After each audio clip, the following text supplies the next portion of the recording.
நல்ல ஒரு காரியத்தை கர்த்தர் எங்களுக்கு தரணும், நல்ல மேன்மைகளை கர்த்தர் எங்களுக்கு தரணும், நாங்கள் எதிர்பார்க்கிறத கர்த்தர் எங்களுக்கு அவருடைய சித்தத்தின்படி எங்களுக்கு தரணும்.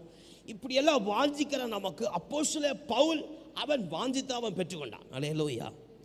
அப்போஸ்தலர் பவுல் என்ன வாஞ்சித்தான்? அப்போஸ்தலர் பவுல் சபைகளை கெட்டி எழுப்ப பிரயாசப்பட்டான். அல்லேலூயா, அல்லேலூயா.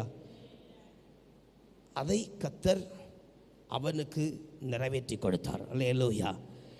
இப்போ அப்போஸ்தலர் பவுலை போல நாம் கேட்குற காரியத்தை கர்த்தர் நிறைவேற்றி தரணும்னா நமக்கு குறித்திருக்கிற பரிசுத்த ஓட்டத்தையும் திட்டத்தையும் அறிந்து கொள்ளணும். அல்லேலூயா, அல்லேலூயா. ஐயோ, எனக்கு பரிசுத்த ஆண்டவர் தருகிற திட்டம் அவன் சோத்திரம். உலகத்தில் நமக்கு அப்படி வாழ முடியாது, அதெல்லாம் செய்ய முடியாது. சிலதை வெறுக்கணும், சில ஆடம்பரங்களை வெறுக்கணும், இதெல்லாம் எனக்கு செய்ய முடியாது, கஷ்டம்னு சொன்னால் நம்ம வேண்டியதை அப்போஸ்தலர் பவுல் பெற்றுக்கொண்டு அவன் வேண்டினதை பெற்றுக்கொண்டது போல நாம் என்ன செய்ய முடியாது?